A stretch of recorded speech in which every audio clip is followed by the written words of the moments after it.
धन्यवाद.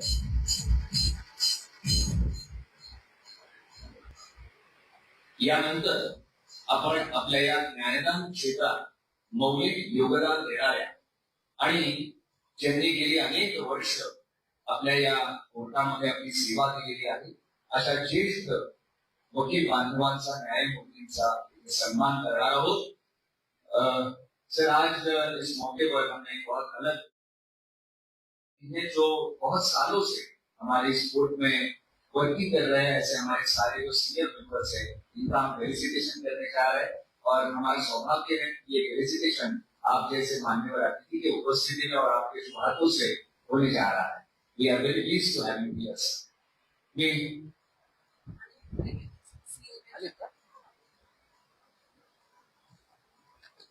आपल्यामध्ये नुकतेच अहमदनगर जिल्हा परिषदेचे मुख्य कार्यकारी अधिकारी सन्माननीय श्री आनंदजी भंडारी साहेब यांचं आगमन झालंय. त्यांचा मी मनापासून स्वागत करतो आणि त्यांना विनंती करतो की आपण मंचावर यावं. ऍडव्होकेट किशोरजी देशपांडे यांना विनंती करतो की आपण आपल्या शुभस्ते सन्माननीय श्री आनंदजी भंडारी यांचा सन्मान करावा.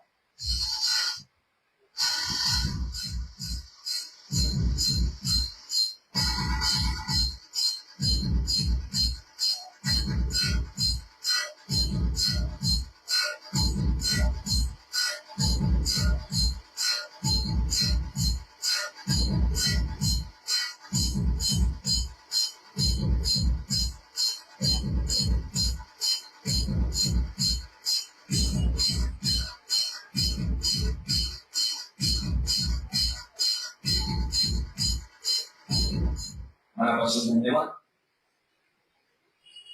यानंतर आपण आपल्या सन्माननीय बांधवांचा इथे सन्मान करणार आहोत. All the senior members. सगळ्यात पहिल्यांदा आपण सन्मानित करणार आहोत ऍडव्होकेट प्रमोदजी जोशी. अहमदनगर जिल्ह्यातील राहत्याचे रहिवासी असणारे आणि मुंबई उच्च न्यायालयातील प्रसिद्ध वकील दुधाट यांच्याकडे ज्युनियरशिप त्यांनी सुरुवातीच्या काळात केली. दिवाणी आणि फौजदारी अपीलाचे कामकाज ते मुंबई येथील उच्च न्यायालयात यशस्वीपणे करत होते. आजही निरनिराळ्या सामाजिक संस्थांमध्ये त्यांचा सहभाग असतो आणि आज त्यांचे काही ज्युनियर उच्च न्यायालयाचे न्यायमूर्ती झालेले आहेत. I request honourable Kunjanji Bhuyan sir, please felicitate honourable advocate Pramodji Joshi sir.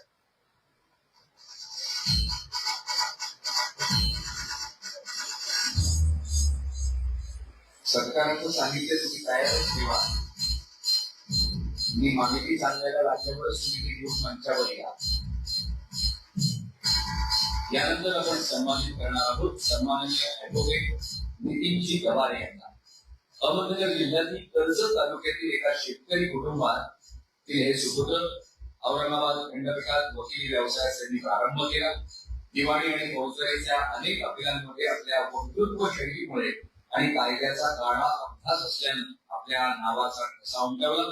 सध्या मुंबई येथील उच्च न्यायालयात ते आपला वकील व्यवसाय करत आहेत आणि अनेक नवीन ज्युनियर वकिलांना ते मार्गदर्शनही करत आहेत. ऍडव्होकेट नितीनजी गवारे. सरकारचं साहित्य तुम्ही तयार ठेवा आणि एक जणाला वरती पाठवून ठेवा म्हणजे आमची गडबड होणार नाही.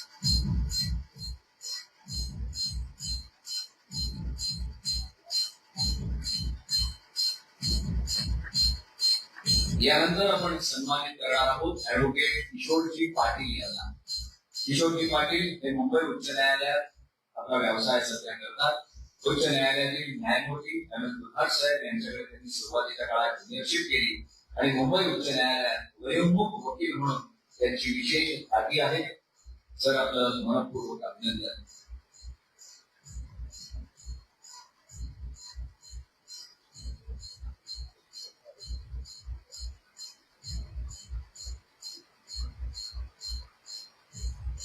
यानंतर आपण काही तरुणांचा सन्मान करणार आहोत.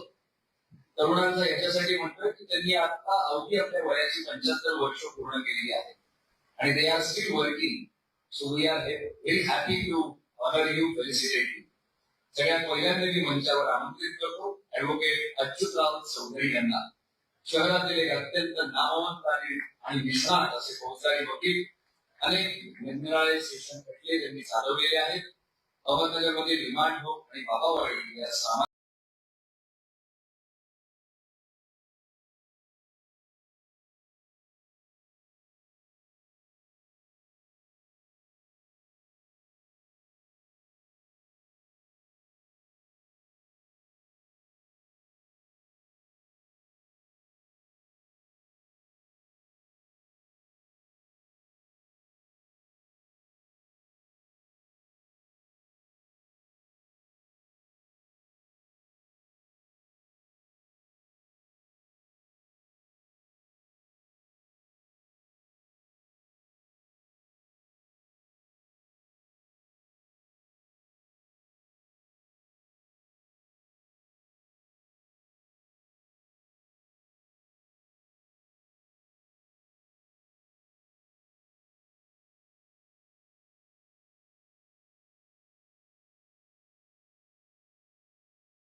संस्थेत ते कार्यरत आहे.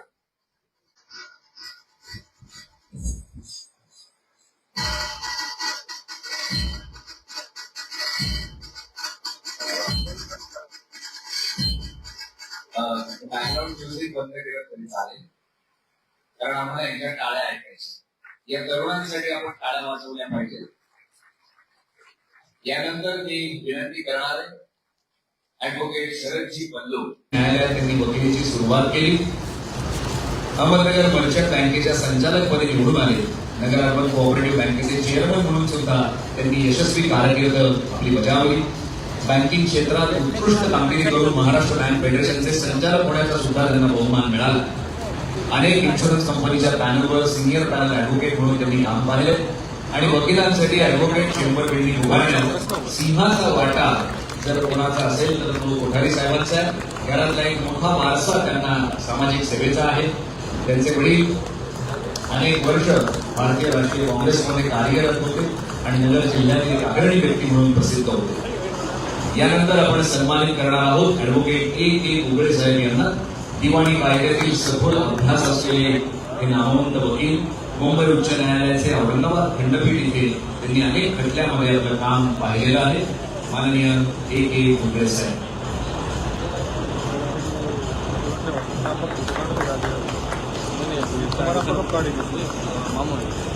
यानंतर आपण सन्मानित करणार आहोत सन्माननीय ऍडव्होकेट विश्वासरावजी अड्डे पाटील यांना.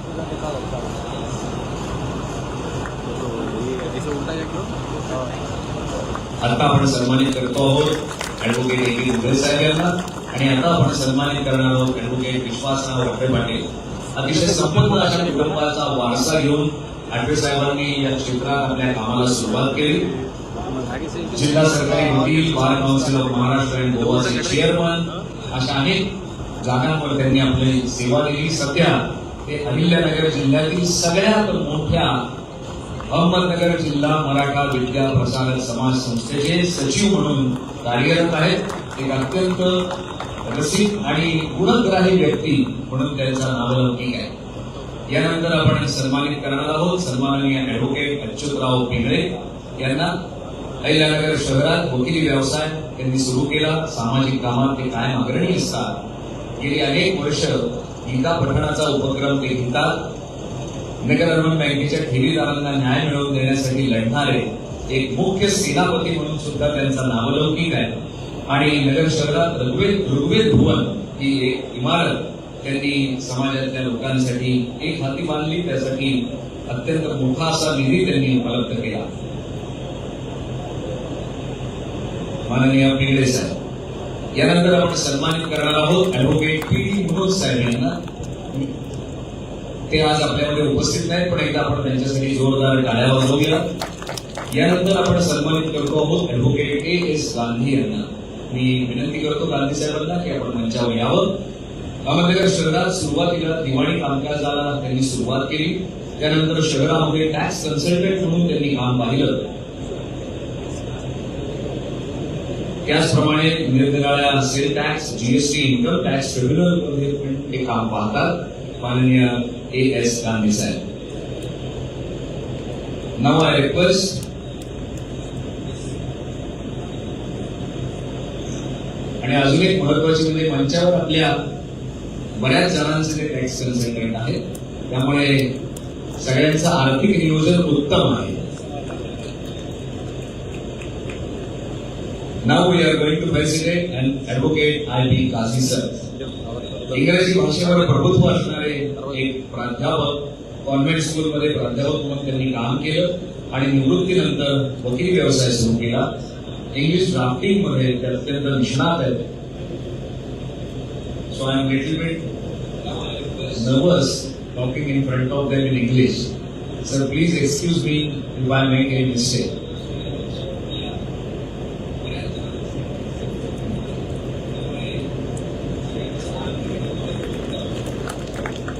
यानंतर आपण सन्मानित करणार आहोत ॲडव्होकेट जगदीशजी खंडेलवाल साहेब यांना.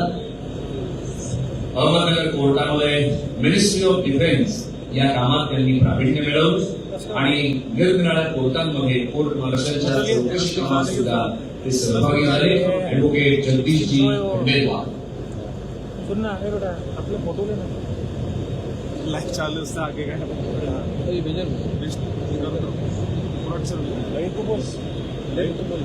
आज सर के यानंतर आपण सन्मानित करणार आहोत ॲडव्होकेट एस हाकाणी यांना. सगळ्यात ज्येष्ठ वकील म्हणून ते आज आपल्याला सगळ्यांना माहिती आहे. सिव्हिल कामामध्ये त्यांचा मोठा खंडा होता. निरनिराळ्या मोठ्या वेगवेगळी शैली उमटवणारे वकील आज ते प्रकृती अस्वास्थ्यामुळे आपल्यामध्ये उपस्थित नाहीत. त्यांच्या वतीनं त्यांचे चिरंजीव ॲडव्होकेट अरविंदजी काकाणी हा सन्मान स्वीकारत आहेत. एकदा जोरदार टाळ्या काकाणी साहेबांसाठी.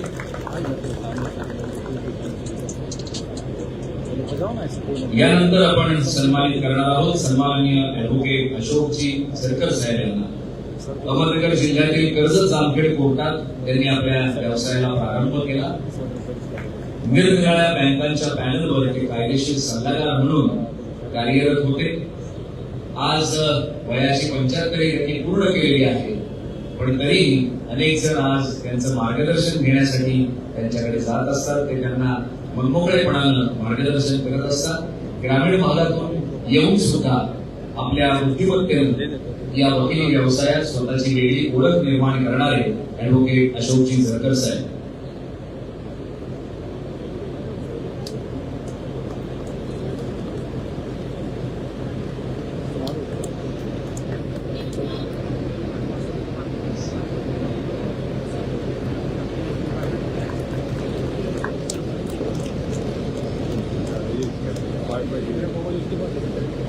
एक छोटीशी विनंती करतो, आपण ज्या सर्व ज्येष्ठ वकील बांधवांचा सन्मान केला त्यांनी 2 मिनिटं फक्त मंचाच्या समोर जर आपण येऊन उभे राहिला तर आपल्या सगळ्यांचा एकत्रित फोटो आम्हाला घेता येईल. पुन्हा मी सगळ्यांना पायऱ्या चढून वरती बोलवण्याची चूक करणार नाही.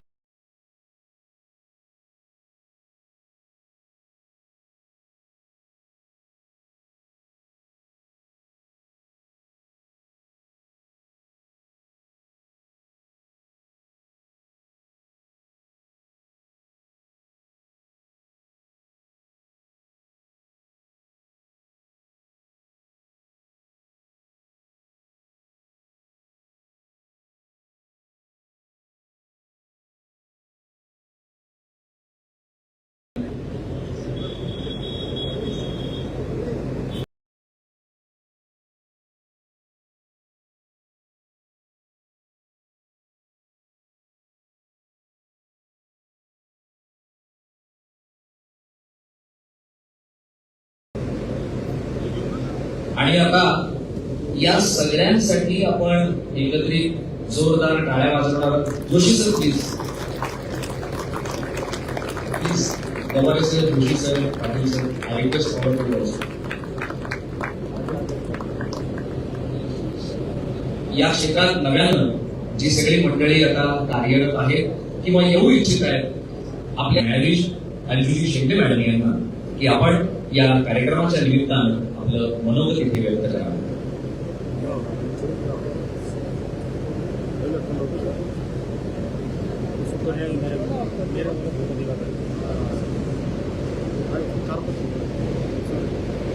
अहमदनगर जिल्हा न्यायालयातील पुष्प कुंभाईला आज आपल्याकडे मंचावर उपस्थित असलेले उच्च न्यायालय, सर्वोच्च न्यायालयाची पत्नी श्रीमती भुयान, आमच्या जिल्ह्याच्या पालक न्यायमूर्ती तसेच उच्च न्यायालय मुंबई खंडपीठ औरंगाबाद येथील न्यायमूर्ती श्रीमती विभा कंटरगाळे, उच्च न्यायालयाचे न्यायाधीश आणि पालक न्यायमूर्ती श्री जी जोशी,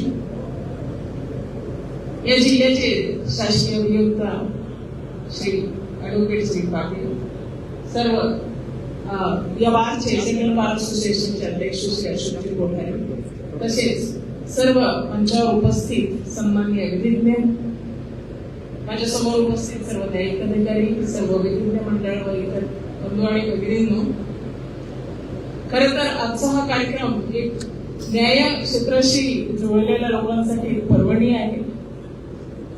आमचे न्यायाधीश मंडळी जे जिल्हा न्यायालयात कार्यरत असतात त्यांना अशी संधी फार क्वचितच उपलब्ध होते आणि माननीय उज्ज्वलजी भुयान दिल्लीहून इथपर्यंत आलेले आहेत. ते आम्हाला काय क्षेत्रात त्यांना जो आजचा या पुष्पमालेचा विषय आहे त्या विषयाला धरून भारतातली जी काही संविधानिक स्थिती आहे आणि त्याचा जो काही परिणाम आहे त्याबद्दल ते आपल्याला भाष्य करणार आहे.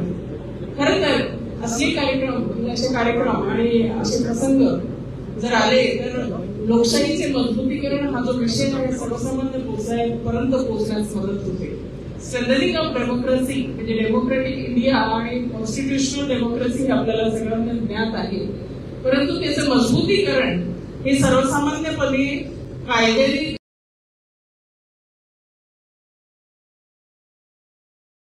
करायचं, नागरिकांनी करायचं हे आपल्या कायद्याच्या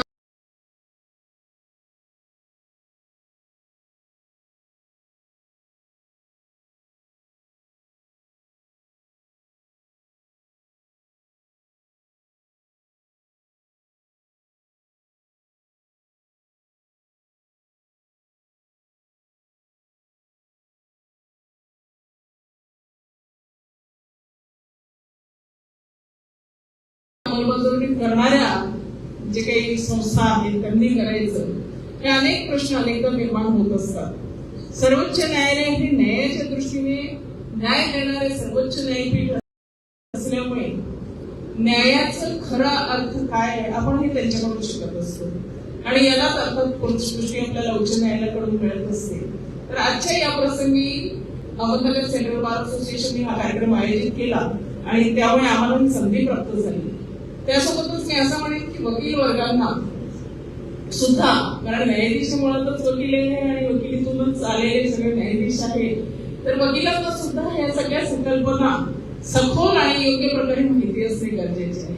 विशेषतः जेव्हा किंवा असे काही व्याख्यानमालेत सहभागी व्हायला फार माझ्या कायद्याच्या ज्ञानात भर पडणार आहे, तसंच माझ्या न्यायाधीशांना सर्व वकील वर्गांना पडणार आहे. सर्वांनाच न्यायिक बाजूनी माहिती असणे गरजेचं आहे. इथे बसलेले काही लॉ कॉलेजचे विद्यार्थी आहेत, त्यांना सुद्धा मुळापासूनच ही गोष्ट माहिती असणं अपेक्षित आहे. मी अपेक्षा अशी करते की ह्या सगळ्या कार्यक्रमामधून आज जो काही आयोजित झालेला कार्यक्रम आहे ह्याच्यातून जे निर्णय आमचे विचार आम्ही जे नेणार आहोत त्या विचारांचा प्रभाव आमच्या दैनंदिन दैनंदिन कामांमध्ये आणि तसंच आपल्या हातून होणारे निर्णय किंवा आपल्याकडून होणारे पक्षकारांची पैरवी यांच्यावर त्यांचा परिणाम होणारच आहे. I would request all of you to just understand what logic is going to explain us. What is given in the Constitution and what is required in the democracy. Probably we are not able to interpret it in the proper sense or in the exact sense for which the provisions are made. we still keep on interpreting the provisions of law. It's not only we working in the district judiciary, but also the high courts and the supreme courts. Because the transformation of the society changes the interpretation. There are judgments where it has been elaborated that whatever the previous interpretations were there, those were fitting to that situation of the society. The contemporary interpretations are must, and those are to be reviewed and revised and revisited. So for that, democracy, I think, what is the democracy which we were knowing is that liberty to expression, liberty to and exercising the rights, fundamental rights. But now the directive principles have also come into picture. So whatever is there in the constitution, it is going to be implemented, and the implementation is, of course, from the side of lawyers maybe as judge at the boardroom or practicing in any court. So I would request everyone to please take this opportunity as a rare opportunity to grasp and grab this knowledge going to be shared with us from the dais.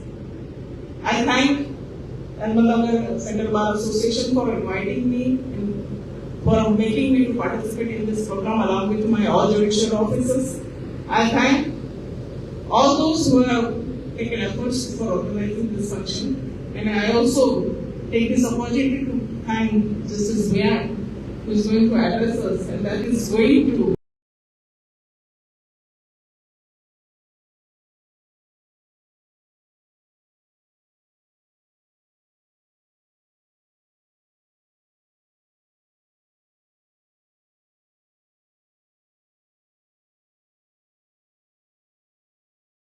assist us in our day-to-day labor. Thank you. Thank you very much. Thank you, madam. Now I request Honorable Justice Rohit Joshi sir, please share your thoughts with us.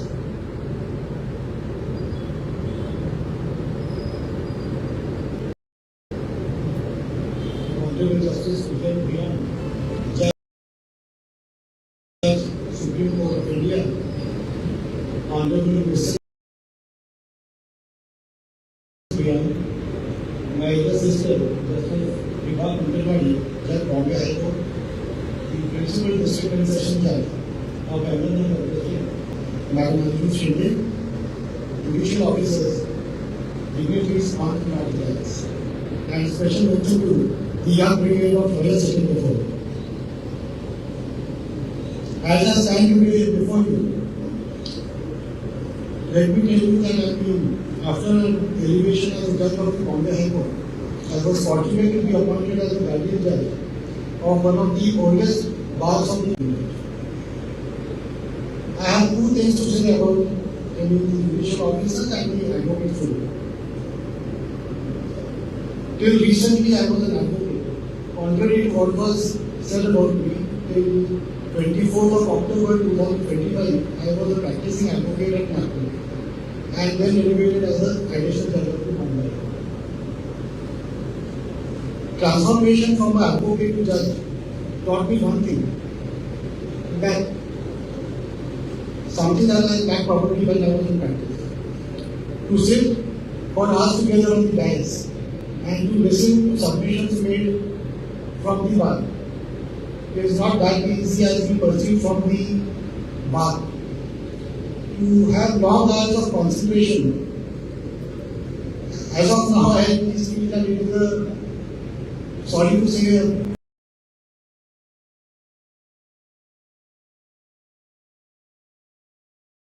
at times a little boring.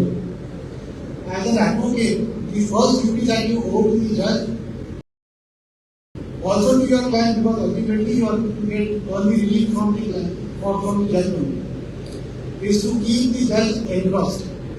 Your submissions should be brief and to the point. From my personal experience of 10 months now, I mean a short experience of 10 years, 10 months and so. If the submissions go morose, then the judge, you are most likely to lose the grip of the matter. The judge is not going to be with you. And why? So the first act of advocacy is to be to the point, precise, and keep the judge engrossed. If possible, also entertaining. try to make him understand that there is something more that you are going to add to his knowledge as a student of law. That is the first advice that I want to give to him. Long arguments may give you some sense of satisfaction that you have argued your brief for such a long period. But that is not what pays. What pays is bringing the date for your life. There is one more thing that you should understand. With almost 100 or more matters on the board, it is but normal and natural that the judge will get impatient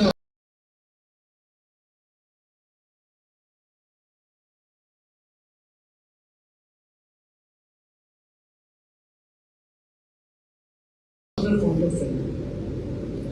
So, to continue with your submissions and to keep the judge across, you must be well read also. The judge should not feel for a moment that now the advocate is going beyond what is required for adjudication of the case. As a young lawyer, I am a first generation lawyer.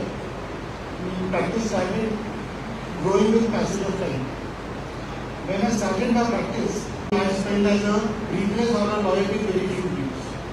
There is one thing that my senior told me, and my senior was also a first generation lawyer and was climbed the ranks through hardship. He was a salesman during his college days. He told me one thing and that I have always kept in mind. My junior friends of the bar who are present here, it is for them. There will be times when you will not have briefs to work on. Don't leave your office and sit in the office. Let people at least know that there is an advocate here who is sitting in his chambers from at least 6 to 9:30 after the board. The phrase that my senior used and he advised me, I want to share it with you. And this is what his employer during the college days told me. गल्ला गरम रहे ना रहे, गादी गरम रहनी ही चाहिए.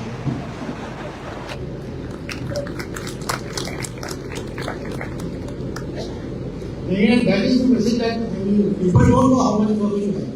People don't know what you are earning. People will only know for how long you sit in the office, what are your office timings, and how committed or dedicated you are. Being a lawyer without briefs also helped me immensely because I hardly had briefs to work on. The only thing that I had to do in the chamber was to go through the journals.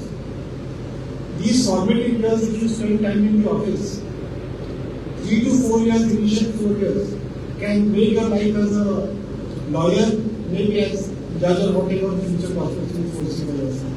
So, earliest request to all the advocates to spend some time in the office. Gadi garam rehne hi chahiye. For the, let me tell you one thing more from my students and from the way I was doing my practices. I was a very bad loser. And if I felt that I had a point and I could not convince the judge, the fault always seems to be with the judge, not with me. One such incident, when I came out of the court hall, angry because I could not win the day for my life. There was a senior advocate standing just outside the courtroom. He was the first person available to at whom I could vent out my feelings. And I told him, sir, I had such a wonderful case, but the judge did not understand. Now he said, Rohit, he had 50 to 60 matters on his board. He is a judge for last 5 years. 210 working days. Every day attends at least 15 to 20 meaningful matters. Leave aside the other matters which I do not have in mind. And there are, in 20 matters, at least 40 advocates who are telling him something. And even if they are telling him something, they prepare themselves to the best of their ability and then go and present it to him. In a sense, they are teaching him the law. So he is learning law from 40 teachers for 5 continuous years. That is not to say that what I want to emphasize is the bar should be considered as a teacher by the judge when he listens to the cases. This is what I have been doing. As a lawyer also, because my senior was practicing only in the High Court, I have practiced in the District Court as well. So I have learned from the bar. tell that the bar should be treated as teacher when we hear cases. We should also identify between a good teacher and a bad teacher. And especially a teacher who teaches you what not to do. The faculties of ear, eyes, mind and then mouth is what a senior judge told me when I was elevated and former judge of the Bombay High Court when I went to be seek his presence. He said those faculties of ear, eyes, brain and lastly faculties of your mouth, speech. So that is what I wanted to share with the judicial officers present here. And lastly, I mean, there is a section of society as well your present officers and advocates and judges. The topic on which the Honorable Judge of the Supreme Court is going to speak is a very interesting topic. When you hear it with this, I mean, this idea you get the back of your mind. We are a democratic republic. The government will be elected by a majority, but we are still a republic. Republic means a nation which is governed by the constitution. So, this is the subtle difference between majoritarianism and democracy. Thank you. And offering unsolicited advice probably is the biggest sin which I have committed today. Please forgive me for that. Thank you. Thank you, sir. Now I request Honorable Justice Vibha Kankanwadi Madam, please share your thoughts with us.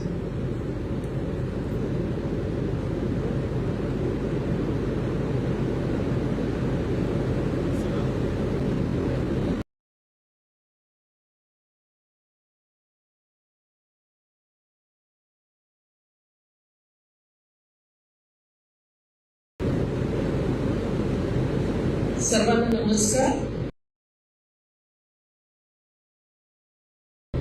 आणि गणेशोत्सवाच्या तसंच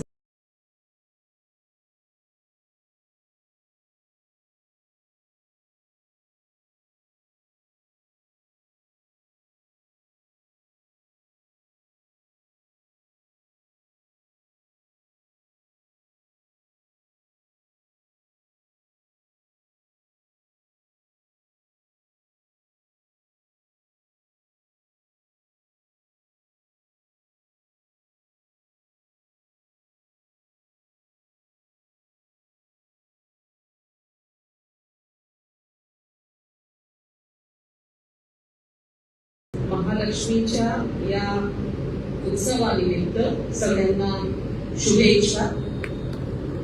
बुद्धीची जी देवता आहे ती तुम्हा सगळ्यांच्या वरती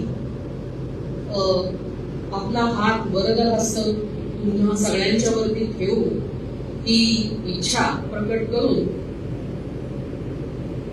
as a guardian जज of Ahmednagar district I welcome Honorable Justice Shri Bhuyan, Srimati Anju Shende, Advocate Ashok Kothari, President, Ahmednagar Central Bar Association, other office bearers of the bar, the judicial officers of the district, senior and junior advocates attending this function, Deputy Superintendent of Police, Mr. Bhoge, CEO Mr. Bhandari, DGP Shri Patil,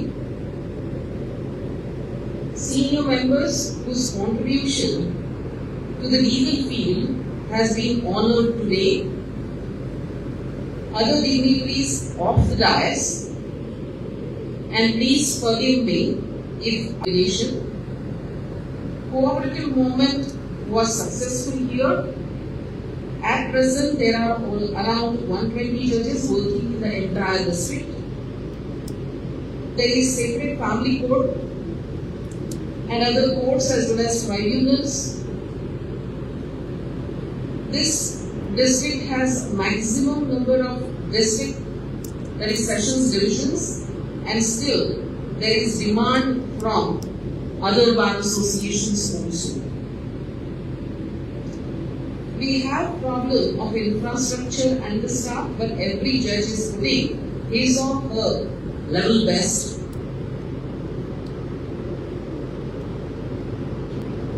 On today's topic, I would like to say that democracy tries to court orders by establishing and enforcing the rule of law, ensuring the protection of rights, promoting accountability of government officials, and maintaining a balance of power among government branches.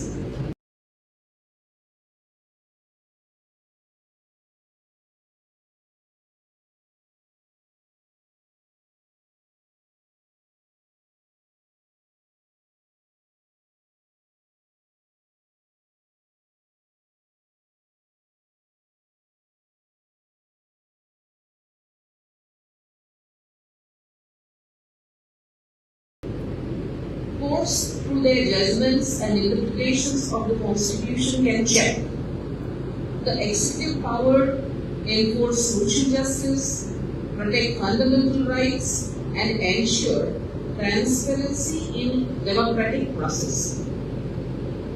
Courts are the protectors of the rights guaranteed to the individuals by our Constitution. It is not that one has to approach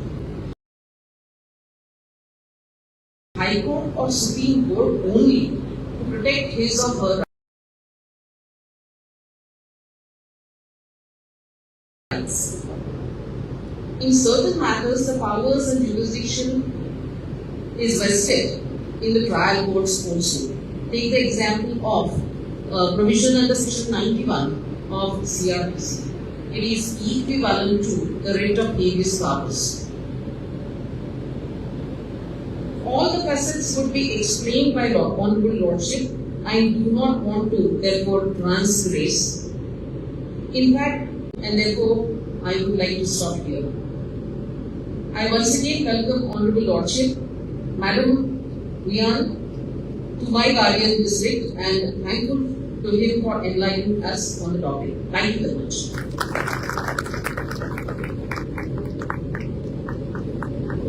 Thanks a lot, madam.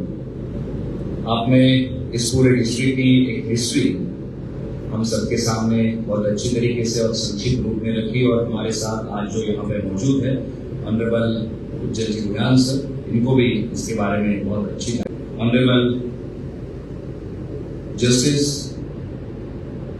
Shri भुजन ji Bhuyan sir कि आप हमारे सामने यहाँ आकर हम सबको आपके आज के जो विषय है कोर्टाच्या माध्यमातून लोकशाही से मजबूती करें, ये जो सब्जेक्ट आपको यहाँ पे दिया गया है, इसके ऊपर अपना मार्गदर्शन हम सबको आप दें. Now I request Honorable Judge Bhuyan sir, please.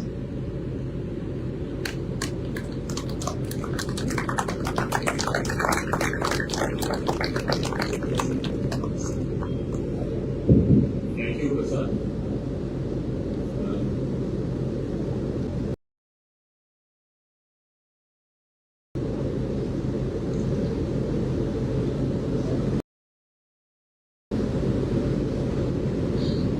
Ahmednagar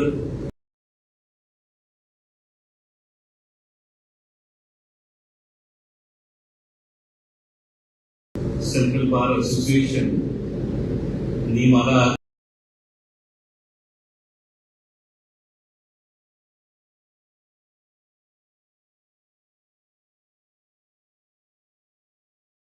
येथे बोलण्यासाठी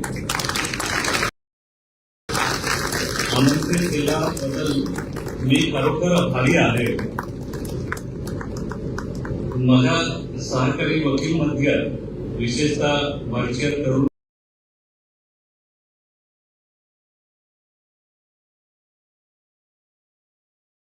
सदस्य मध्ये असणे आहे आनंददायी आहे. Beyond this, I can't proceed. I would have loved to speak in your beloved language, but I have my limitations. So it's better to be safe than to commit some grave mistakes. Mr. Kothari, the President, Advocate Central Bar Association, the respected DGP on the stage, the Superintendent of Police who is present here, the Chief Executive Officer of the Jila Parishad who is present here, all the respected judicial officers with whom I had a brief interaction in the morning today, learned advocates, all the elderly advocates who are present here, members of the Oswald Samaj Sangh, learned advocates, members of the public, my friends from the media. A very good morning, good afternoon to all of you. Seeing all the elderly advocates and felicitating them myself took me back to many years ago when the Bar Council of Assam, etc., had felicitated my father on completing 50 years of practice. I realized how difficult to sustain a legal practice of 50 years. It is no joke. And I always believe that the practice of law, the essence of the practice of law will not be understood in such time once you hold a brief for the petitioner or the plaintiff or the accused. You have to build a case brick by brick. Then only you understand what legal practice is. Friends, I am extremely delighted to be present here amidst you in this festive occasion, on the occasion of Ganesh sir. My heartiest best wishes to all of you. The beating of drums while felicitating the senior advocates reminded me of my Durga Puja days, all those balloons and festivities. So thank you for recreating that ambience of celebration. In fact, we are today celebrating the journey of our senior friends at the bar. It's wonderful feeling to be here.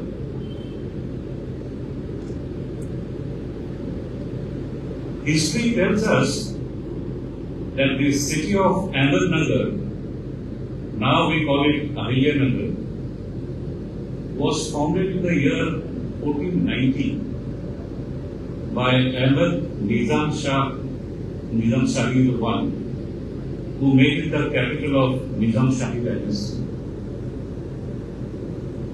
Ahmednगर fort was built during that time. Over the years, this fort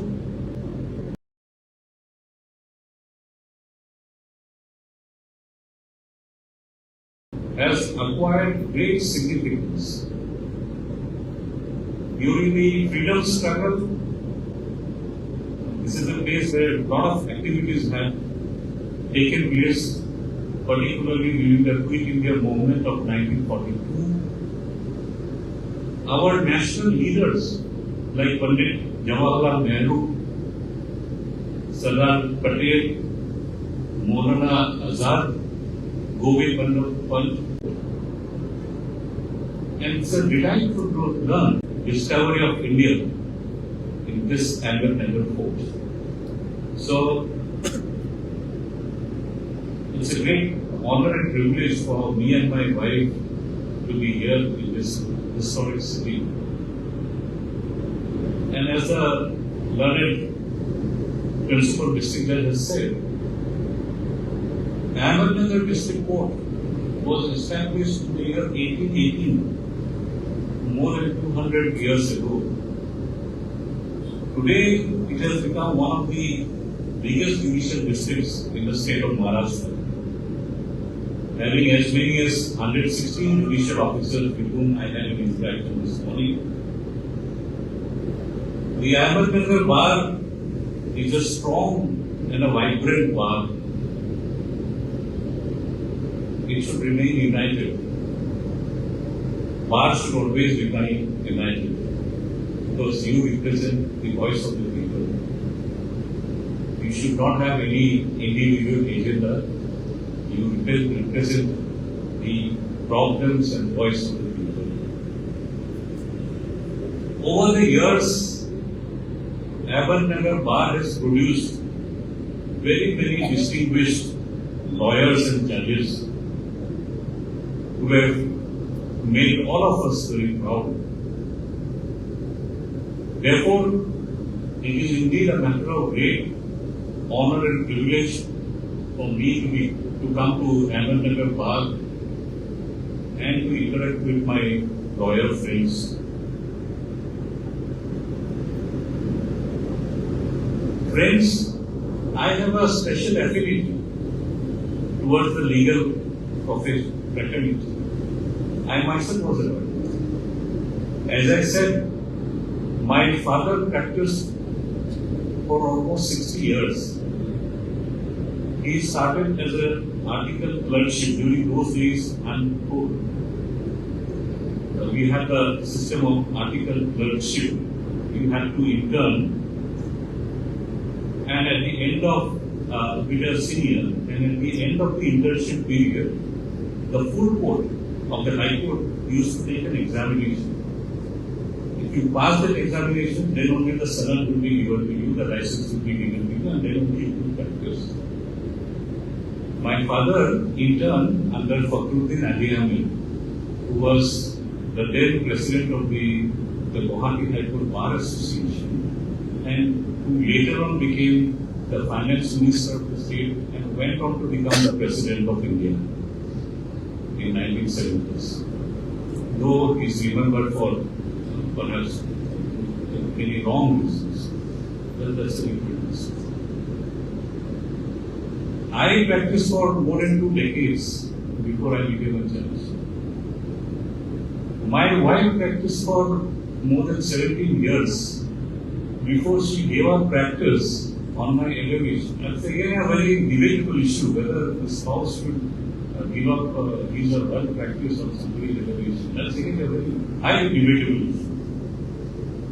My daughter, who is doing her PhD in law in Maharashtra National Law University in Mumbai, she had taken admission, she has taken license with the Bar Council in 2021. So this 3 generation of us, we put together, we have 100+ years of experience at the bar. So I feel more comfortable in the company of lawyers. I said this, I have no hesitation in saying this. I said this in Hyderabad. I said this back home also. The lawyer in me, as Justice Bhuyan has said, refuses to die down.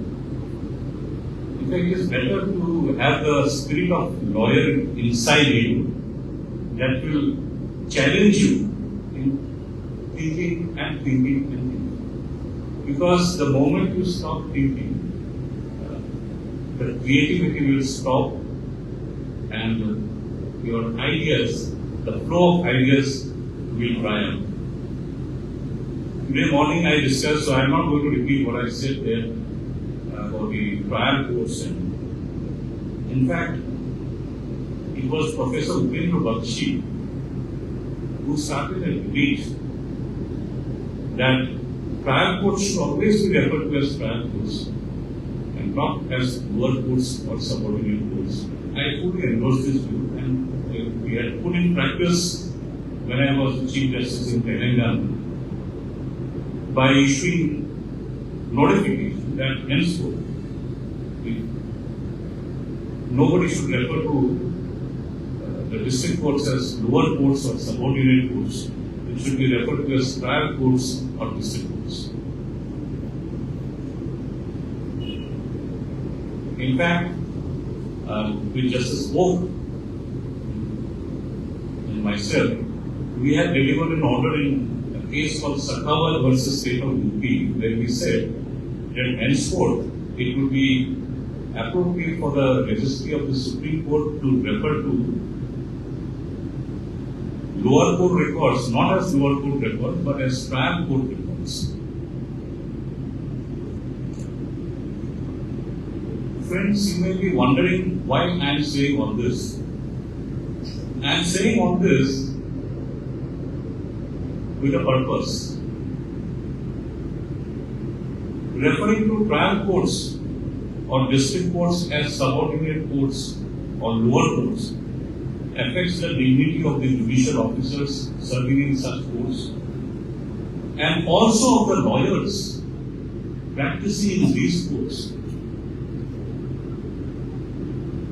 Because you are serving in the trial courts, because you are practicing in the trial courts, does not make you inferior in status and standing. In fact, I would say that a lawyer who does not practice before the trial courts is incomplete. It is as much important to know the procedural law as it is important to know the substantive law. Trial court advocacy will lay a strong foundation for a sound legal practice and beyond. In 2019, I was transferred to the Bombay High Court. And in 2020, unfortunately, the COVID epidemic broke out. All of us were confined to our homes for a couple of months. It was during that period one student ambassador representing SCC online, she wanted an interaction with me. Judges should not give interviews. I firmly believe in that. But there have been aberrations, that's okay, that's a different issue. But I agreed to this interaction because it was primarily SCC, it's a law journal. And we had nothing to do during that particular period. So one of the questions the student ambassador asked me in the course of the interaction, "Sir, do you have any regrets in life?" I told her, I have no regrets in life. God has been very kind to me. I have this far. However, insofar my professional career as a lawyer is concerned, if I am given an opportunity to rewind my career, in earlier days, we used to have tape recorders, we used to have fast forward and rewind also. Our favorite songs, we used to keep on rewinding and we used to hear and rehear those songs. So I said, if I am given an opportunity to rewind my professional life as a lawyer, I would have devoted more time to trial courts than trial court advocacy. This is one area where I feel I could have done more. And the lacuna still haunts me. Sometimes I feel a little bit I have to go back to the civil procedure code and the judgments. While I am on trial court and trial court advocacy, mind you, Justice H.R. Khanna, one of India's tallest judges ever, he practiced entirely before the Amritsar district courts. Throughout his lawyering days, he was in Amritsar district courts. From there, he was selected to the Judicial Service Grade 1 lateral entry, like many of you. And in 1962, he was elevated as a judge of the Punjab High Court. And in 1966, when Delhi High Court was established and options were taken, out of Punjab High Court, Delhi High Court was taken, options were taken. He opted for Delhi High Court, he became a judge of Delhi High Court. Sorry, in 1966, he opted for Delhi High Court, where he became the Chief Justice. And in 1971, he was appointed as a judge of the Supreme Court of India. And the rest, they say, is history. Why I am saying this? Khanna did not go to any public school. He did not attend any fancy school. He did not practice before the High Court. He did not join any high-profile chambers. He did not practice in the Supreme Court. From trial courts, where he had his roots, he rose to Himalayan heights. Judges will come, judges will go. Chief Justices will come, Chief Justices will go. But we remember only a handful of judges. And in the handful of judges, right after now, we will always remember Justice H.R. Khanna. Why? I will say a bit later.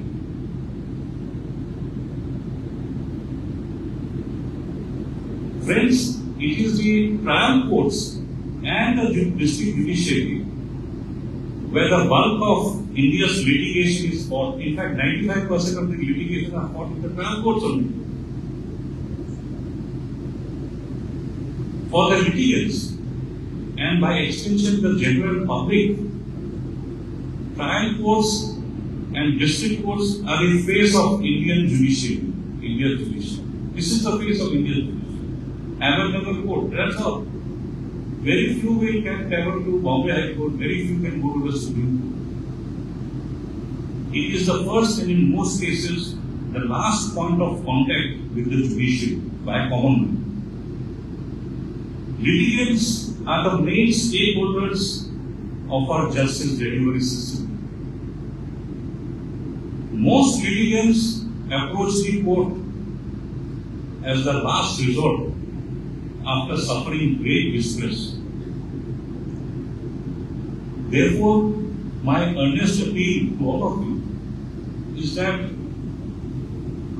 and that includes me also, our judicial system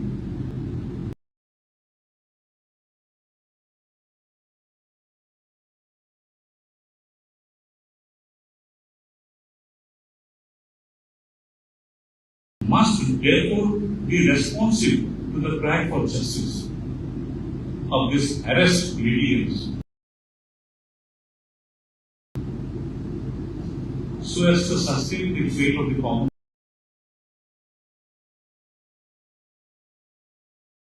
man in the judiciary.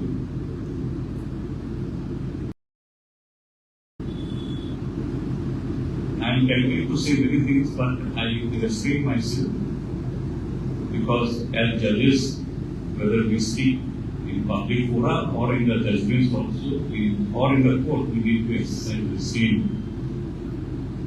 It is the bounden duty, I feel, it is the bounden duty of the lawyers and the judges to treat the litigants with respect and with a degree of compassion. Every litigant has a right to know within how much time my case will be decided. He has not come here for some enjoyment or for some charity. He has filed a case after going through so much of pain and harassment. So he has a right to know within how much time my case will be decided.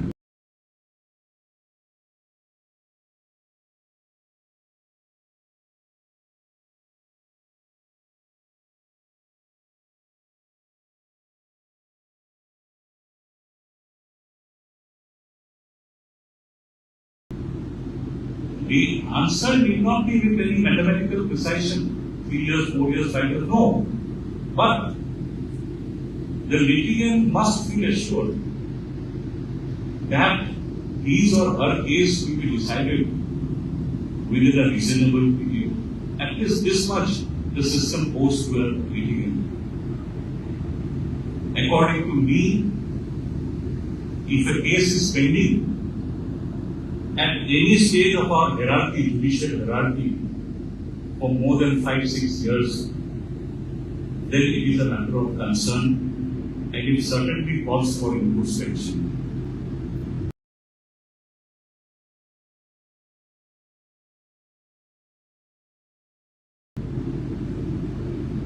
The National Data Judicial Read as on 26/8/2025 shows total case pendency in Ahmednगर district as 2,25,000. There are 6,835 cases which are pending for more than 10 years, some even beyond 30 years. As per the data provided in the National Judicial Data Grid, the most oft-cited reason for pendency and delay in disposal of cases is non-availability of counsel. So friends, this reason is cited in about 30,000 odd cases. So this is also one reason we should ponder about cases. Justice Rohit has already said many things about my young lawyer friends. I will not repeat what he has said. But just as the adage goes that Rome was not built in a day, a legal profession cannot be built overnight. It requires hard work, sincerity, and perseverance. I don't like the expression, but this expression beautifully sums up the legal profession. And this expression says,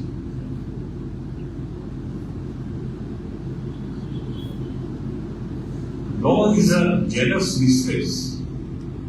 So, law is a jealous mistress. In fact, Supreme Court has taken out a book, written a book, a handbook of expressions which are to be avoided in court proceedings. I think mistress is also a word which is to be avoided in court proceedings. So is the word concubine, which you will find not in the earlier judgments. This expression used to find place. But this expression says that law needs complete commitment. It is not rocket science. Law is not rocket science. It is not nuclear physics. Everything is there in the book. All that we need is to study is equally applicable to the judicial officers also.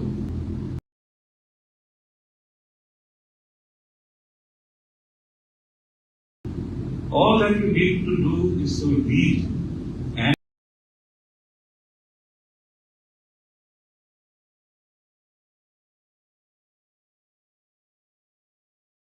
read and read. The finer the books, the more you read a judgment, the more you read a section, you give a different perspective. What is right, what is wrong, it is always an evolving process. We are here not to decide or judge what is right, what is wrong. We are here to decide what is legally permissible, what is not legally permissible. Our morality may say something else, but we are not bound by the morality which has said about majoritarian has to adhere to the principles of the Constitution. It cannot decide cases on the basis of majority opinion. Even if one person says one view of one person is correct, and that is as per the Constitution and the laws, that view has to be upheld. It is not anti-majoritarian in that sense. In that sense, it is contra-majoritarian, a view which is to be followed by the courts, irrespective of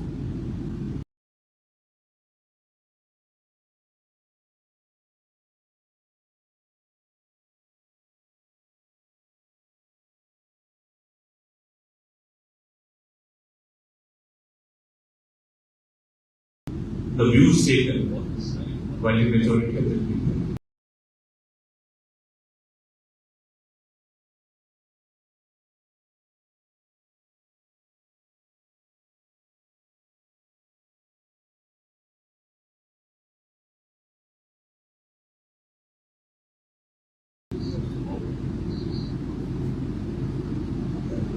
Legal practice is not 2020 cricket. Nowadays, it's all 2020 cricket. But long practice, as I said in one meeting in Pune, where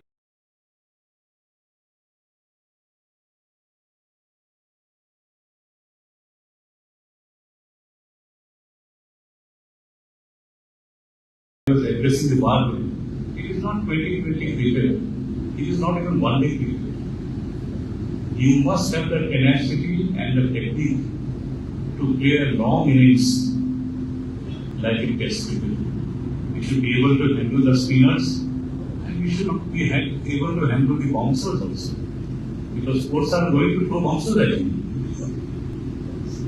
There is no shortcut to success. It's not a bed of roses. But if you are successful and if you are sincere, success is bound to come. The sky is the limit.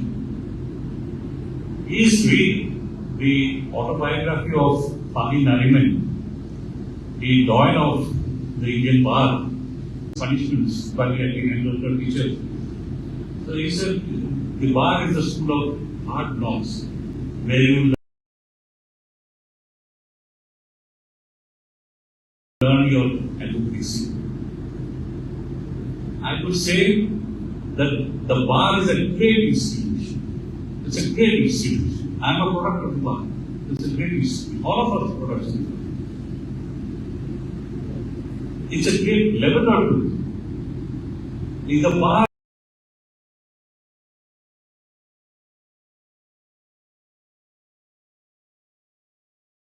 you would not say he comes from this background, he comes from that background. We are all equal in the bar.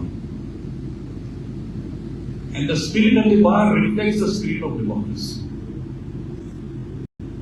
Each bar, and that includes Ahmednगर bar also, has developed healthy traditions over the years, conventions and traditions, which are handed down by one generation of lawyers. As you have learned it from your seniors, you will hand it down to the new generation of lawyers. And this is how the practice of law not only survives but also gathers strength. Wherever I go, I refer to this. Shakespeare had said, eat and drink as friends do in law. Strive mightily, but eat and drink as friends do in law. Inside the courtroom, you are fierce competitors. You will not yield an inch. But the moment you step out of the courtroom, your colleagues, your friends. That is the essence of the legal. That's the nobility of the legal profession. Now, let me go back to that interview once again and its capacity to resist political pressure. I said, I can't speak for others, but I can speak for myself. I have never faced political pressure or interference. A free, fair and independent judiciary has evolved in India, built literally brick by brick by great men and women, both at the bar and the bench. There are aberrations. There are bound to be aberrations. We have 34 Supreme Court judges. We have 1,000 plus High Court judges. Are bound to be there. But that does not define the judiciary. It should be our collective endeavor, me, you, everybody, the bar and the bench, to ensure that judiciary continues to remain independent in India. Independence of judiciary is so vital and important for the functioning of this country, the great country of ours, as a democratic republic. So, to highlight this point, I will just give instances of 2 judges and 1 lawyer. Next time when I come, I will give another two, this time 2 lawyers and 1 judge. So this time I will give about 2 judges and 1 lawyer. 1 judge prior to independence, 1 judge immediately after independence. In 1941, Justice Radha Vinod Pal was appointed as a judge of Calcutta High Court. Like Bombay High Court, Calcutta High Court is also a chartered Madras High Court. Later on, he did not get a chance to become Chief Justice of the Supreme Court, but he was appointed as a judge in the International Military Tribunal for the Far East to conduct war crimes post World War II or committed during World War II in the Far East by Japan's military leaders and political leaders. Like in Europe, we had the Nuremberg trials where the German leaders were prosecuted. In Japan, you had the Tokyo trials. And one of the judges was Justice Radha Vinod Pal. Justice Pal will be remembered, history has remembered him, and he will be remembered for his powerful dissent running into 1230 pages, which went far beyond disagreement. Justice Pal said this prosecution of Japanese leaders and generals is fundamentally wrong because this charter that the Allied powers have created constituted crimes, made certain conduct crimes which were not crimes when those were committed. We have Article 20, Sub-Article 1. To be a crime, it must be a crime when the act was committed. You can't post facto create a crime and prosecute a person. This is the point that he highlighted. And he said this Tokyo trial suffered from this very basic element. He will be remembered for his dissent, courageous. He did not waver, but underscored a timeless truth that the rule of law must prevail over political expediency and must triumph even in the face of the gravest of conflicts, be it domestic or international. A judge must be able to stand still, erect, even in the face of strong political winds of the time. It should not be seen to win. That's the moral from Justice Radha Vinod Pal. The second instance I will give was immediately in the 50s, after the constitution had come into force. One more thing, the people of Japan have remembered Justice Pal. Many of us, we don't remember him, we have forgotten. Many of us will not have even heard of him. But the people of Japan has remembered him. There is a book written about him called Hirohito and the Making of Modern Japan. There is also a memorial at Tokyo. Those who have gone to Tokyo, I have not been. Those who have visited Tokyo, there is a place called Yasukuni Square. There is a monument built to honor the legacy of Justice Pal. Now coming back to the 50s, post-constitution, post-independence, Patanjali Shastri was the Chief Justice of India at that point of time. And the next senior most judge was Justice Mahajan, Meher Chand Mahajan. The second in line was Justice Bhuyan Kumar Mukherjee. One day, the Prime Minister, the then Prime Minister,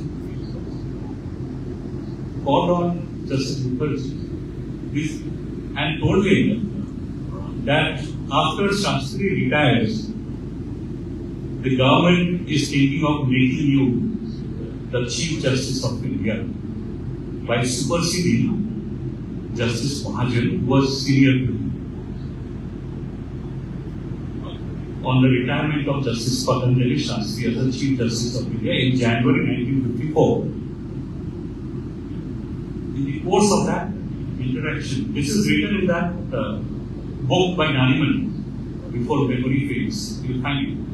In the course of that conversation, the Prime Minister mentions about Justice Mahajan and said that the government has reservations, both were from Kashmir. So therefore he gave the proposal. Now that's not very relevant for us. What is relevant is the response of Justice Mukherjee. Justice Mukherjee told the Prime Minister that if the seniority norm is violated, if the seniority norm is not followed, and instead of me, or instead of Justice Mahajan, I am with the Chief Justice of India, I will tender my resignation. These are great men who have contributed to the making of Indian judiciary. We are carrying forward that great legacy, that great heritage. Even if we cannot add to it, let us not do anything which destroys or hurts the credibility of the institution, because of which we are all standing here, because of which we have our standing in society.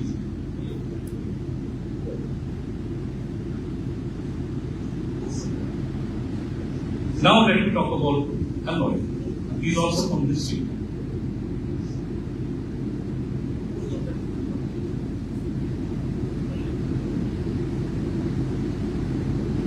In one case after the other, first case was, let us say, the case of Bhuyan. You may have heard about it, 1967. This is about the land laws and the Article 368, the power of amending the Constitution. Bhuyan was represented by Nali Patri. Till Bhuyan, the view taken by the Supreme Court was that Article 368 gave complete power to the Parliament to amend the Constitution. Any provision of the Constitution could be amended. But in 1967, Bhuyan came as some kind of reverse and said that because of its very nature, fundamental rights in Part 3 of the Constitution cannot be amended.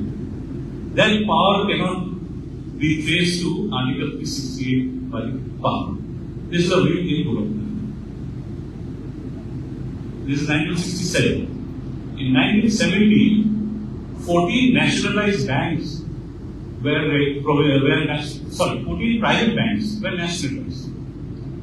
And this was challenged before the Supreme Court. This famous case,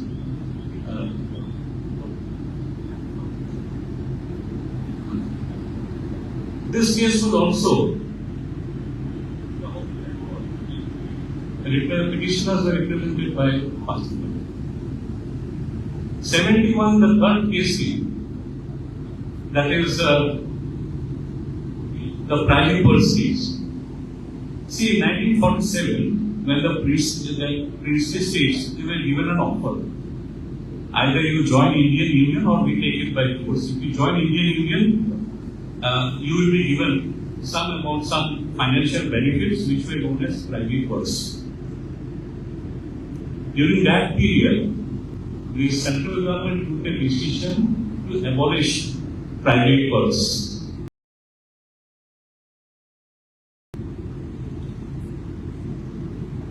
This Sindhia's father, the present Union Minister's father, Madhav Rao Sindhia, he filed a petition in the Supreme Court, and he was represented by Nandi Patri. and is successful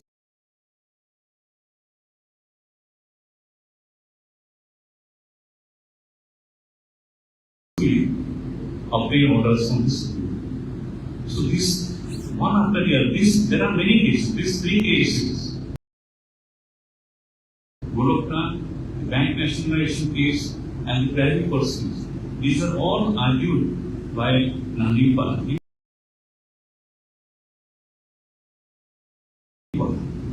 But his best was yet to come. It was in that famous case of Keshavananda Bharat versus State of Kerala that Palkiwala was seen at this place. The hearing went on for 6 months. He used to come from Bombay, argue and do that. Ultimately, there was a tie. Initially, there was a tie, and Justice Khanna, who treated the balance, 7:6, the majority held that Article 368 of the Constitution gives ample powers to the Parliament to amend the Constitution, including fundamental rights. But they put in a caveat. But this power of amendment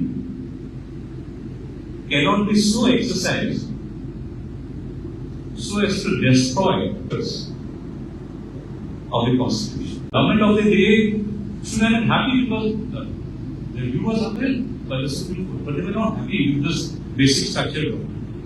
Even today, there are many influential people who would question the legitimacy of this doctrine.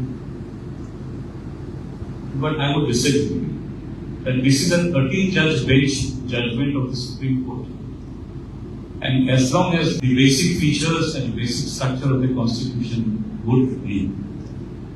Now, because the government was unhappy, there was an attempt to review this judgment.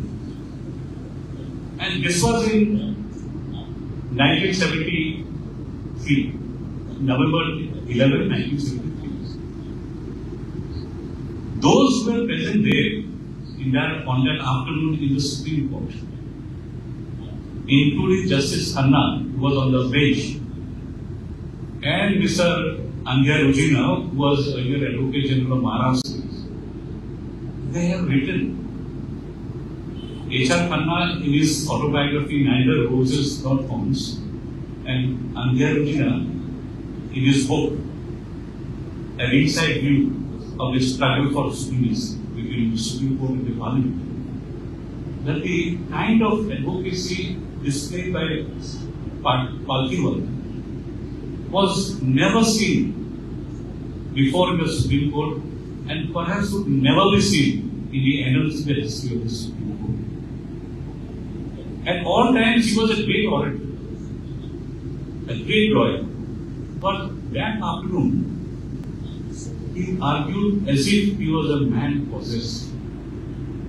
So impactful was his argument about the effect of diluting the Keshavananda Bharati judgment by taking away this basic structure doctrine.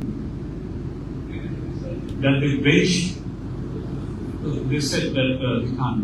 And the next day, the Chief Justice of India dissolved that bench.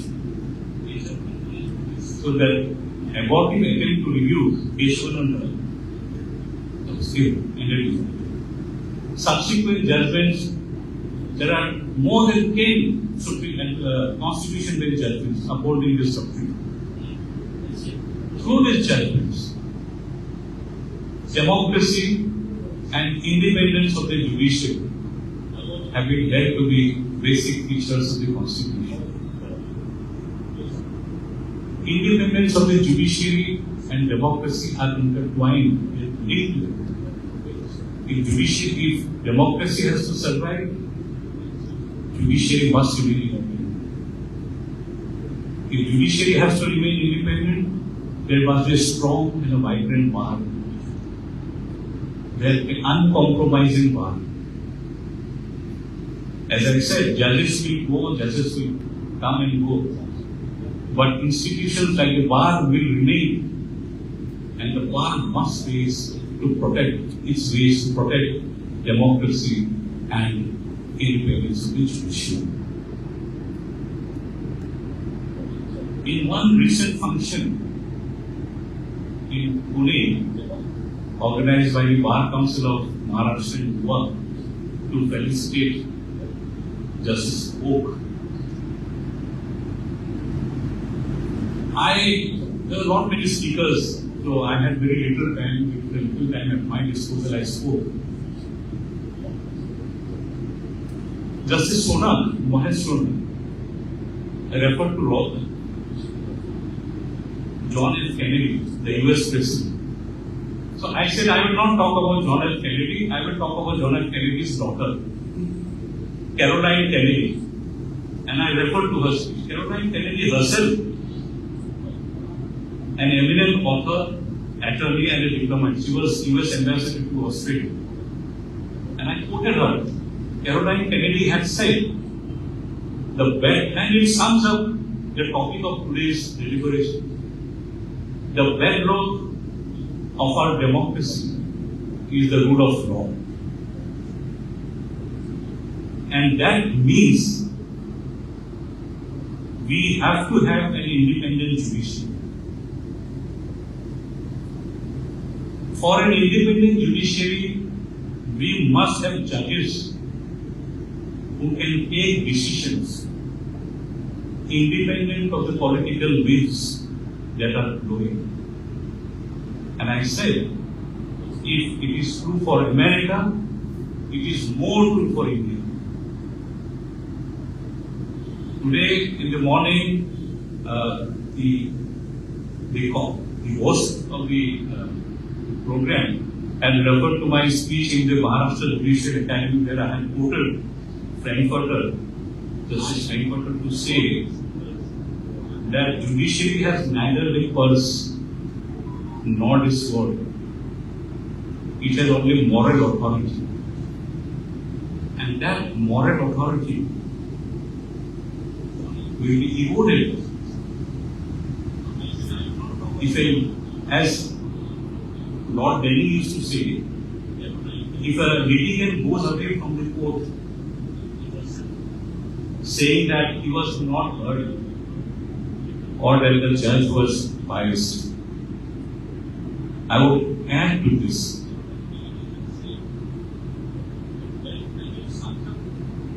Justice must not only be done, but must be seen to be done.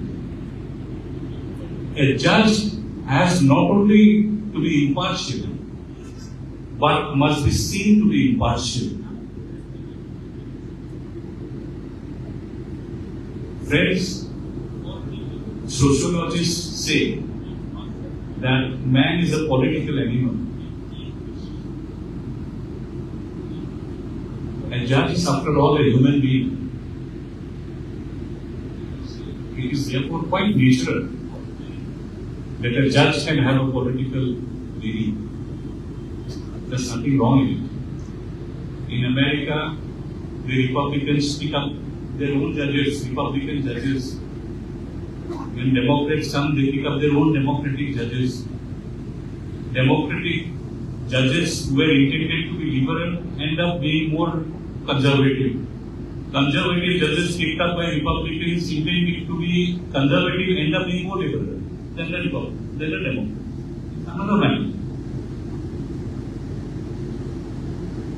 But our political views that we have should remain dormant as long as we are on the page.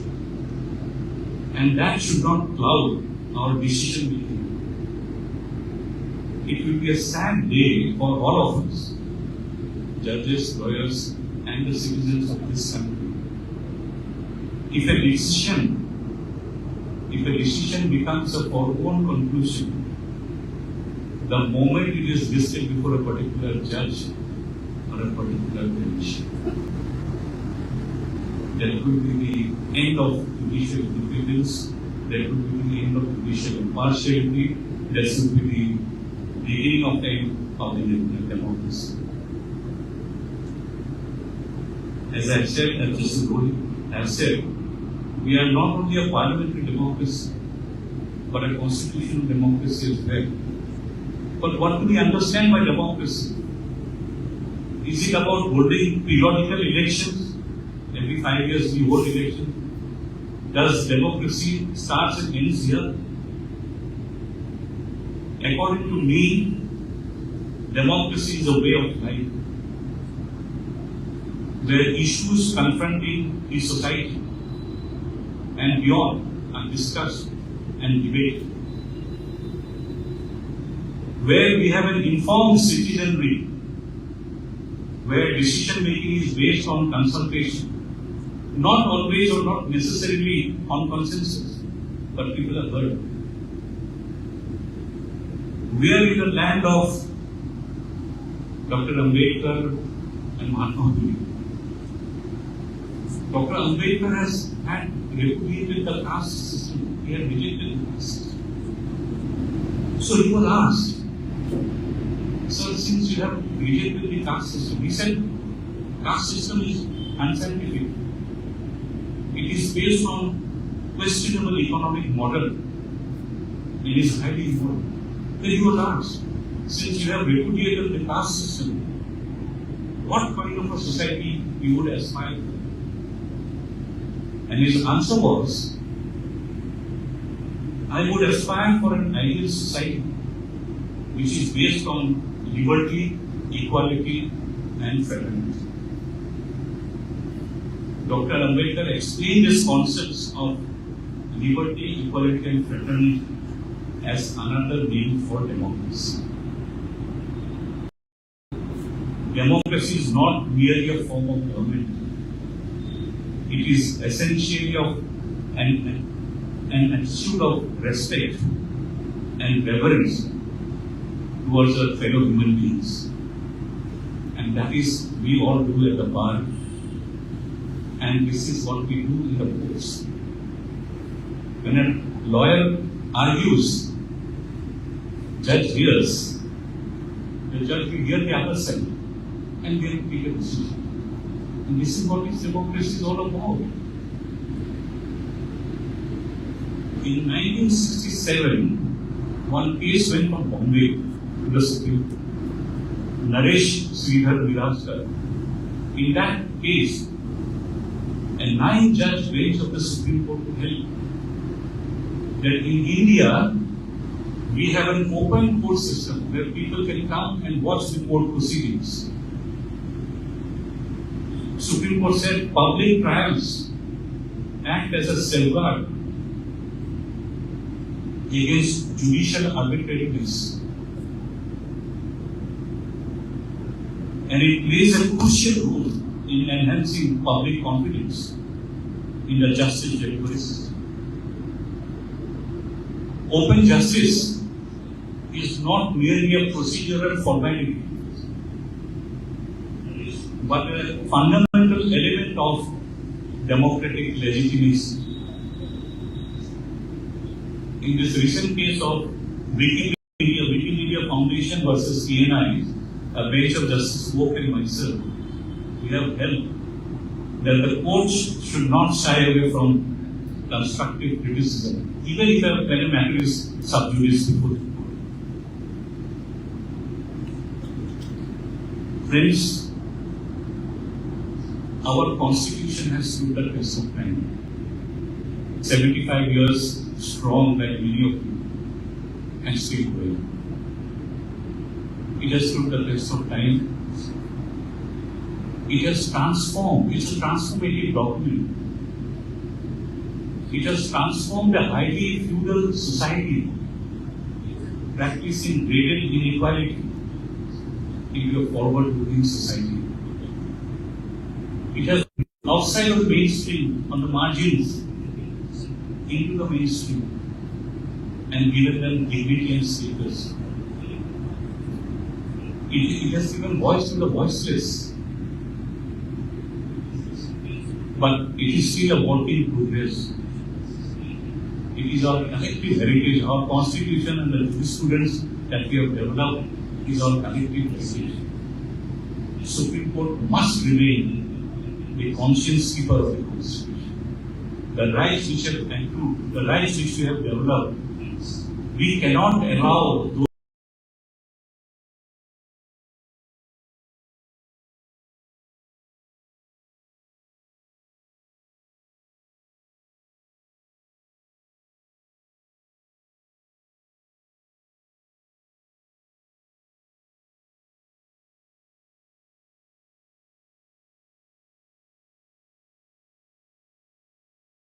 those rights to be rolled back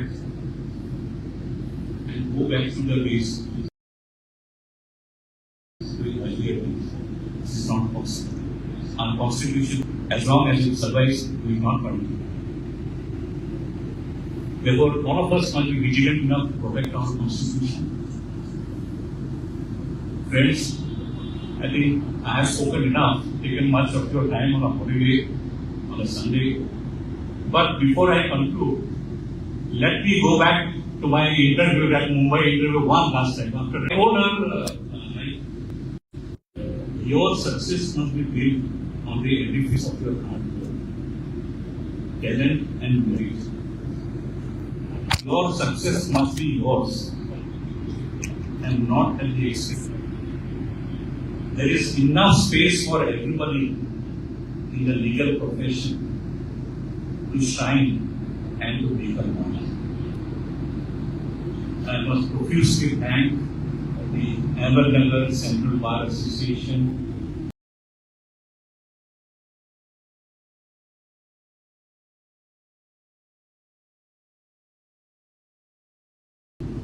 its office bearers, all the members of the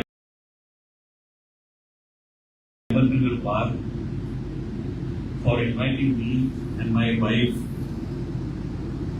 to come here to this historic city, this bar association, and giving me an opportunity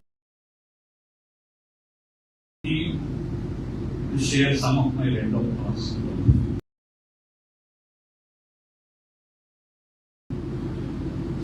I wish all of you the very best in life. Thank you very much and God bless.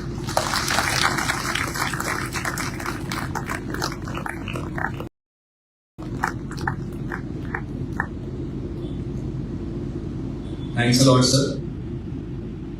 Though I am not a law student or a law practitioner, but as a citizen, what I understand from this speech, I just want to share.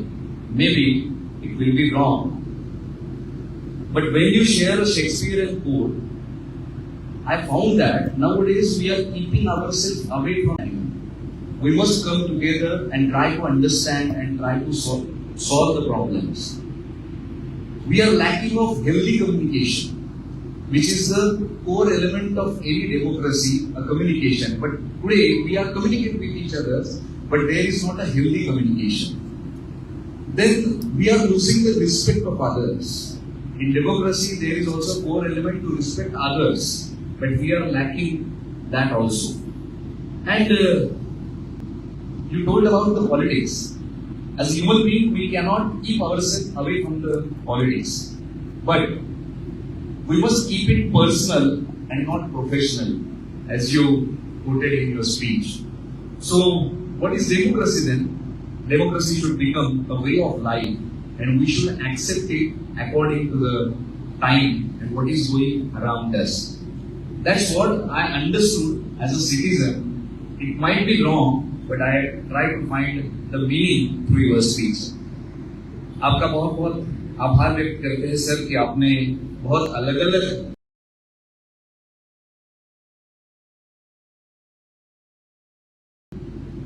तरीके से इस subject को हमारे सामने रखने की कोशिश की. आप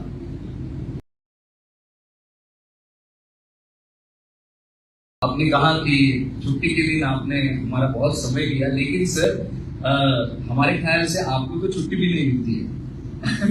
हमें तो वैसे भी फिलहाल मिल जाती है, लेकिन आज भी आप एक अलग तरीके से you are working for all of us and thanks lot. I wish you for the better day. या सगळ्या कार्यक्रमाच्या दरम्यान आमच्याकडून एक छोटीशी चूक झाली, ती म्हणजे आमच्याकडनं एक यांचा सन्मान करावा.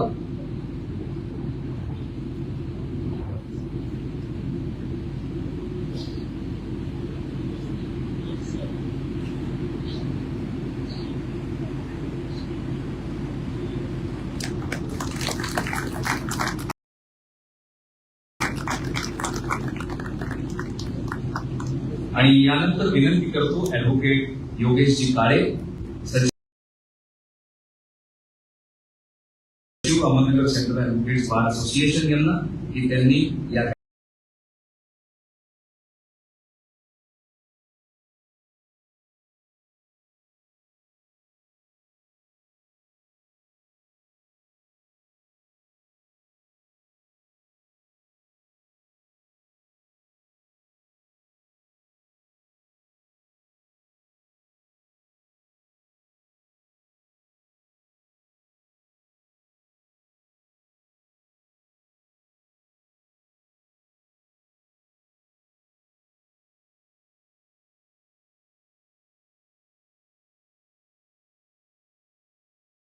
कार्यक्रमाचं आभार प्रदर्शन करावं. त्यानंतर पसाय दान होईल आणि मग कार्यक्रम संपन्न होईल.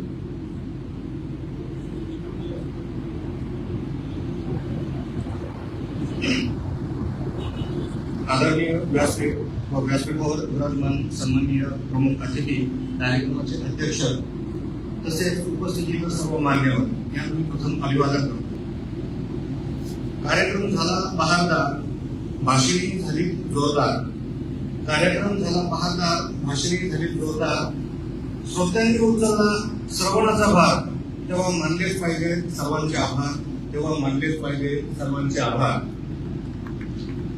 आजच्या या कार्यक्रमाची व्याख्याते माननीय न्यायमूर्ती भुजनजी भुयान साहेब, सुप्रीम कोर्ट ऑफ इंडिया यांनी त्यांच्या व्याख्यानातून अतिशय चांगले ज्ञानदान करून अमृततुल्य असे मार्गदर्शन केले.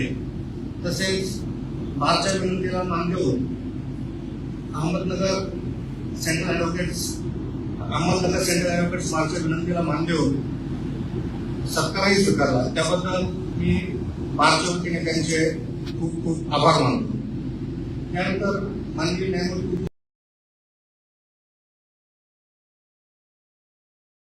भुयान साहेब यांच्या अर्धांगिनी सौ संगमित्रा दास भुयान मॅडम या देखील कार्यक्रमात उपस्थित राहून सन्मान स्वीकारला. त्याबद्दल त्यांचेही मी मनपूर्वक आभार मानतो. त्यानंतर आजच्या कार्यक्रमाच्या अध्यक्षा माननीय न्यायमूर्ती विभाजी कंकणवाडी मॅडम, उच्च न्यायालय मुंबई खंडपीठ औरंगाबाद यांनी आजच्या कार्यक्रमाचे अध्यक्षस्थान भूषविले. तसेच भाषणामधून आपल्या सर्वांना मार्गदर्शन उपस्थित राहिले. भाषणातून त्यांनी मार्गदर्शनही केले. तसेच यथोचित मान सन्मान स्वीकारला. त्याबद्दल मी त्यांचं माझ्या वतीने आभार मानतो. आमच्या अहमदनगर जिल्ह्याच्या प्रथम महिला प्रधान जिल्हा व सत्र न्यायाधीश म्हणून मान मिळालेल्या, तसेच न्यायालयाचे पवित्र काम करत असताना वकिलांच्या अडचणी व प्रश्न सोडविण्यात त्यांचा हातखंड आहे अशा आमच्या जिल्ह्याच्या प्रधान जिल्हा व सत्र न्यायाधीश मॅडम श्री अंजू शेंडे यांनीही त्यांच्या भाषणातून आपल्याला मौलिक मार्गदर्शन केले. तसेच बारचा सन्मानही स्वीकारला. त्याबद्दल मी त्यांचे बारच्या वतीने हार्दिक आभार मानतो. तसेच मुंबई उच्च न्यायालयात वकिली करणारे ऍडव्होकेट प्रमोदजी जोशी साहेब, ऍडव्होकेट नितीनजी गवारे साहेब, किशोरजी पाटील साहेब वेळावेळ काढून नवातून कार्यक्रमास उपस्थित राहिला व बारचा सन्मान स्वीकारला. त्याबद्दल मी यांचे आभार मानतो. त्यानंतर अहमदनगर सेंट्रल ऍडव्होकेट्स बारने एक आगळा उपक्रम केला की बारचे 75 वर्ष पूर्ण झालेल्या ज्येष्ठ विद्यार्थ्यांचा सत्काराचा कार्यक्रम ठेवला. यामध्ये या सत्कार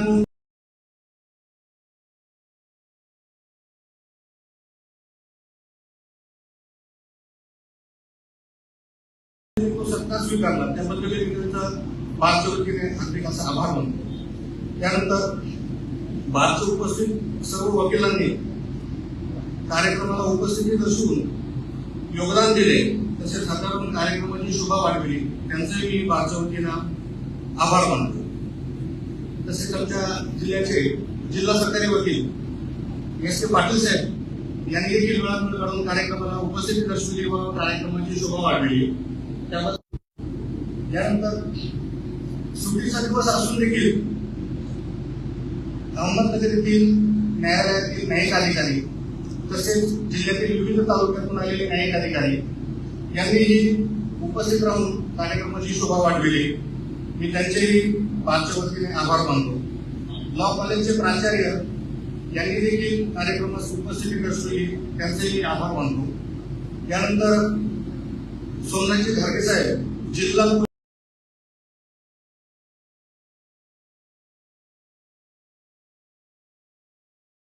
पोलीस अधीक्षक यांनीही उपस्थिती दर्शवली.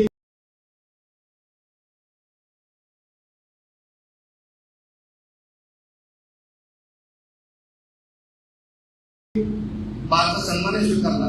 तसेच त्यांची टीम देखील या ठिकाणी उपस्थित आहे. मी त्यांच्या सर्वांचे देखील बारच्या वतीने आभार मानतो. यानंतर आनंदजी भंडारी साहेब मुख्य कार्यकारी अधिकारी अहमदनगर जिल्हा परिषद यांनी देखील या कार्यक्रमास उपस्थित राहून कार्यक्रमाची शोभा वाढवली, त्यांचे मी बारच्या वतीने आभार मानतो.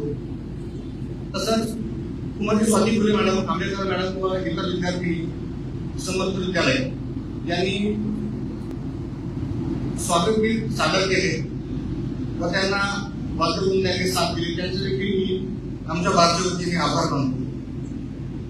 प्रेमनाथजी पुत्रा अध्यक्ष बळीसाद मुसलमान स्त्री संघ तसेच सर्व अगदी सुमधुर अशा वाणीने प्रसादजी पेडेकर साहेब यांनी सूत्रसंचालन केलं, त्याबद्दल मी त्यांचा बारच्या वतीने हार्दिक असा आभार मानतो. कार्यक्रमाच्या यशस्वीतेसाठी दिलेल्या योगदानाबद्दल अशोक पाटील यांचे देखील मी आभार मानतो.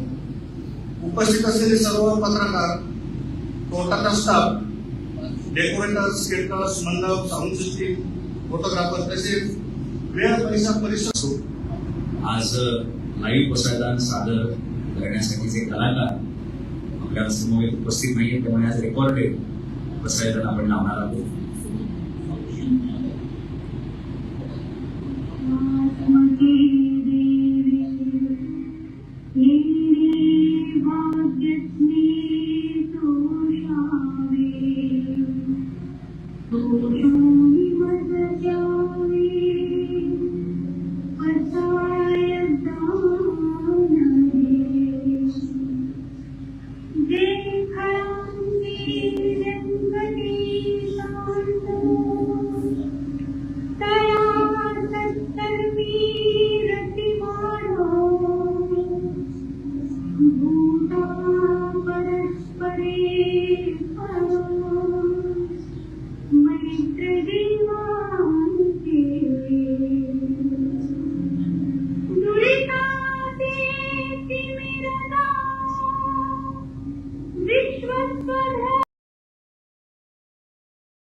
सकल मंगली ईश्वर निष्ठांची मांडियारी अनवरत भूये पीयूषाचे चंद्रमेघे मादंड देवावनी ते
आपल्या सगळ्यांचे मनपूर्वक आभार. काहींची नावं घेण्याचं राहिलं असेल तर त्याबद्दल दिलगिरी व्यक्त करतो आणि मंचावरील सर्व सन्माननीय व्यक्तींच्या परवानगी हा कार्यक्रम